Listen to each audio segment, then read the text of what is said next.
Hey guys, today we're going to talk about the Thieye T5 Edge. Isn't that a handful?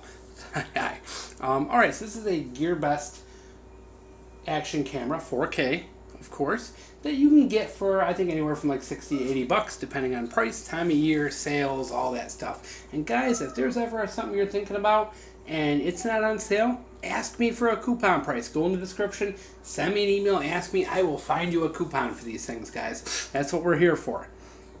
Alright, so this Thieye is a 4K action camera with some pretty cool features for the money. It's not a high-end $400 GoPro, but you know what? You're getting 80% of the camera for a quarter of the price. So we're going to turn this thing on, go through some of the features real quick, and then we will show you some test footage at the end of what we got here. So, alright. So we'll go through the settings kind of real quick. Ooh, let me come around the other side of this camera, guys. That's alright, guys. I'm sniffly. Alright, so that is your playback by pressing down. Let me get this kind of remetered. Menus aren't the most intuitive on this, but as you can see here, you have your 4K at 30. 720p at 120 frames, so that is slow-mo. 720 at 60, which is slow-mo, and I'm sorry, we have it 1080p at 30, 1080p at 60. I think that's 2.5K and 4K. Those formats are also weird, dudes. You have the option for loop recording and time-lapse. Loop recording, of course, if you're using this as a DVR, a car dash cam. Your time-lapse gives you a good variety for time-lapse, which is awesome. I use this a lot for time-lapse, believe it or not. You can also do fast motion automatically, so if you do have to film something over the course of several hours, fast motion is very helpful. Wind reduction, you can turn your sound on and off. Your low light stuff, driving mode, which pretty much you plug it in, it starts recording. Video scene mode gives you some different kind of automatic settings, and then back to that. Hitting your front button, which lets you switch between, of course, camera and your menu. So you have video, camera, then your settings, your video settings are pretty much what you're already in. You know, you kind of fast clicked it by that. Your photo settings, you have resolution, ISO. Also lets you do time-lapse photos, which is awesome. And also lets you do long shutter. I'm sorry, shooting time. That's you set that so if you want to do like a time-lapse photo for like half an hour or something like that. Photo bursts, a delay timer, and it also does long exposures, which is awesome. So if you want to do nightscape,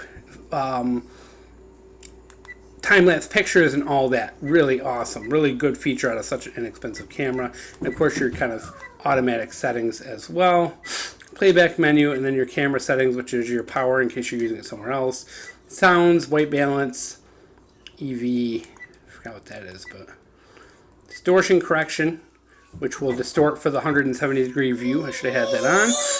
Your date and time stamp if you want it. Oh, we have an angry little elf.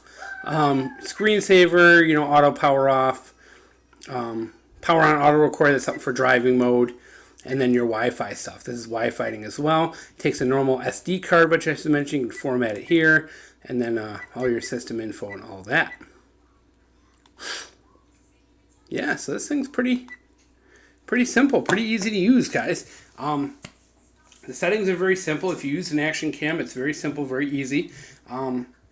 This is 170 degrees, so it is a wide angle. I don't know if they make a version that's not wide angle. Here you have your HDMI port. Oops. I'm going to try adjusting the exposure a little bit here, guys. Maybe this will help. So there is your SD card, your USB port for charging, and an HDMI port for outputting video. You can, of course, hook this directly up to... Ooh, we got an angry one. Directly up to your computer and transfer the files, or you can take the SD card out. Your battery is in here, which is removable. Tripod hookup.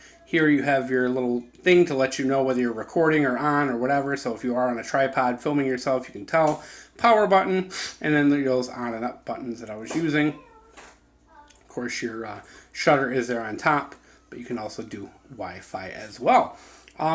So we're going to jump in, I guess, after this and show you actual video from this. I'll probably throw up my car and use it as a dash cam and some video of doing all kinds of different stuff with it.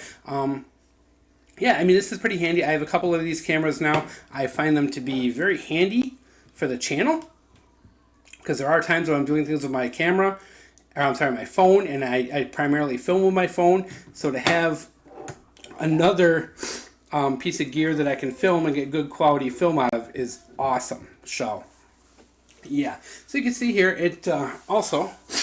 Oh, sorry guys, I've been sick on and off for so long. Comes with a lot of accessories, a really nice waterproof case, a lot better than the other ones I have. Comes with a storage bag as well, which is kind of cool. And then all kinds of little hookups. We're not going to go through them all, they're cheap. You can buy these on like eBay and Amazon and get all kinds of stuff.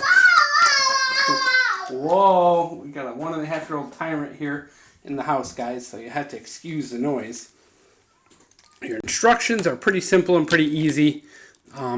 You really don't need them. It is pretty simple. There's not a ton to this, guys. It's such a simple little product. These action cams have gotten so much better, and since I started reviewing them last year, just things have gotten so much better, and these things are just so easy and simple to use and such good quality. So you get some pretty good accessories out of the thing. It's pretty compatible with most others. It's not compatible because of the bigger lens with every single waterproof case, but I think it works with like one other camera's waterproof case. So if you do replace it, it's not 100% perfect with everyone. But yeah, I mean, this is a very simple, easy to use camera, and you're going to see from the video, it actually does pretty good results. We'll do some slow-mo and some car camera stuff and all that too, so you can kind of see as well as far as how well this thing works. It's really not bad at all, and it's actually it's one of the better ones I've had for the money. So we're going to cut in the footage now, guys, and hope you enjoyed.